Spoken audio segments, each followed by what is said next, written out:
Bienvenidos compañeros y maestra. El día de hoy se les presentará el tema del equipo 5, escenarios modificados. ¿Qué es un escenario modificado? Los escenarios modificados son aquellos espacios que se han visto afectados por el desarrollo industrial, por el crecimiento demográfico y por los productos e instrumentos creados por el hombre.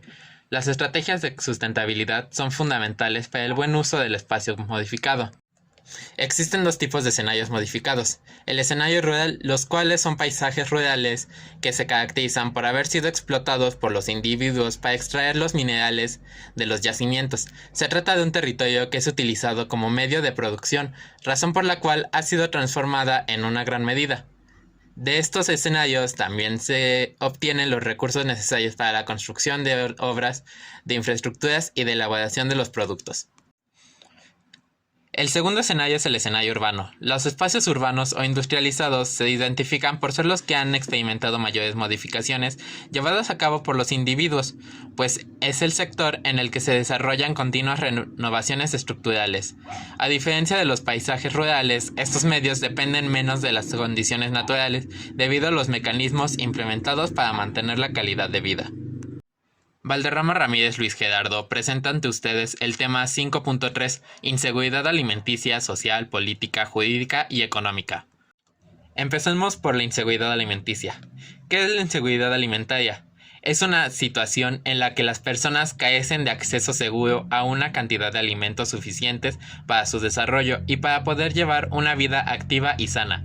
Los motivos por los cuales existe la inseguridad alimenticia son múltiples: la falta de disponibilidad de alimentos, la carencia de poder adquisitivo, la mala distribución de los alimentos y el uso inadecuado de los mismos, entre muchos otros. Existen tres tipos de inseguridades alimentarias. Inseguridad alimentaria crónica. Es a largo plazo o se presenta de manera persistente. La persona no tiene la capacidad de satisfacer esas necesidades alimentarias mínimas durante un periodo prolongado. Generalmente se da por la falta de acceso a recursos productivos o financieros a lo largo del periodo de pobreza. Inseguridad alimentaria estacional. Es un punto medio entre la crónica y la transitoria.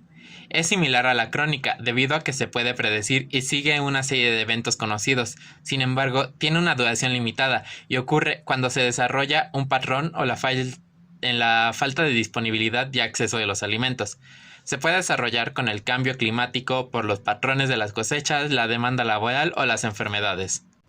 El siguiente es la inseguridad alimentaria transitoria.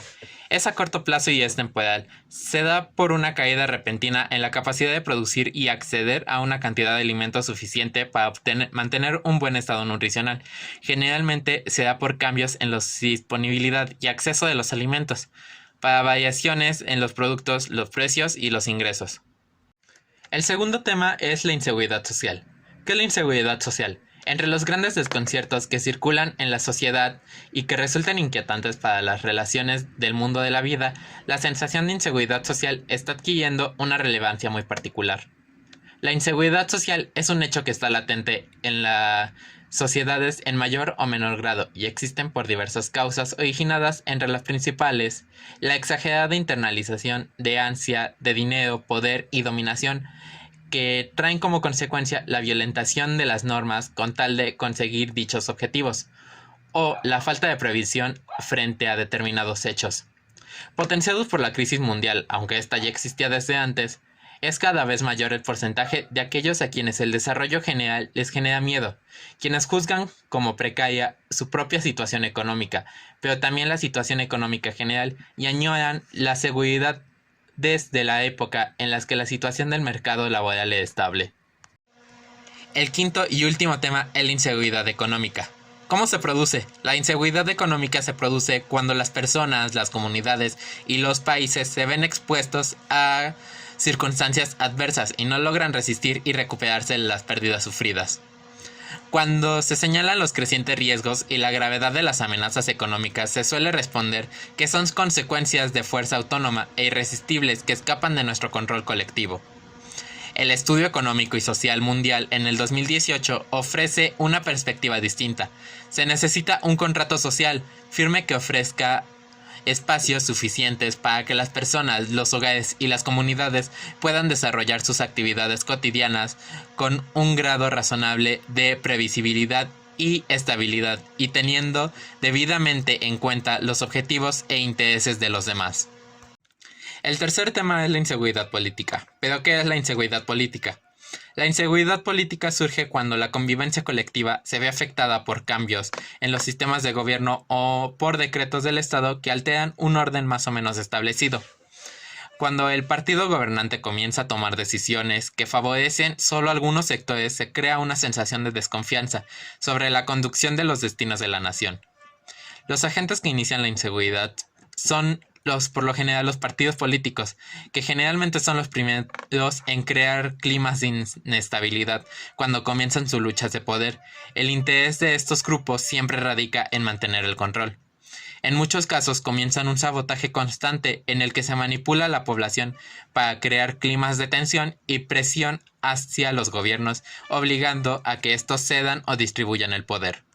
Pero ¿cómo se mide la inseguridad política? La inseguridad política de un país se estudia como medida de protección en el ámbito de la economía. Esto con el fin de prevenir a los inversionistas antes de que depositen el dinero en zonas que pudieran entrar en conflictos o no cumplir con sus compromisos. En este encargado de esta tarea, el Banco Mundial, sus mediciones responden a estudios sociales, políticos, económicos y psicológicos de los pobladores. Por último, hablaré del tema 5.4, distribución de las riquezas. ¿Qué es la distribución de las riquezas? Se entiende que es la manera y proporción en que la riqueza económica es repartida entre los diferentes estratos sociales o sectores de un determinado país o sociedad, lo cual resulta del conjunto de actividades productivas que se desarrollan. Mientras que el PIB mide el dinero que ingresa en una sociedad a partir de su actividad productiva, la distribución de la riqueza mide cómo es repartido. Este tipo de análisis permite evaluar si existe o no desigualdad económica y cuáles son sus características. Por último dato, existen diversos sistemas para calcular la distribución de la renta o de la riqueza, tales como la curva de Lorenz o el índice de Gini.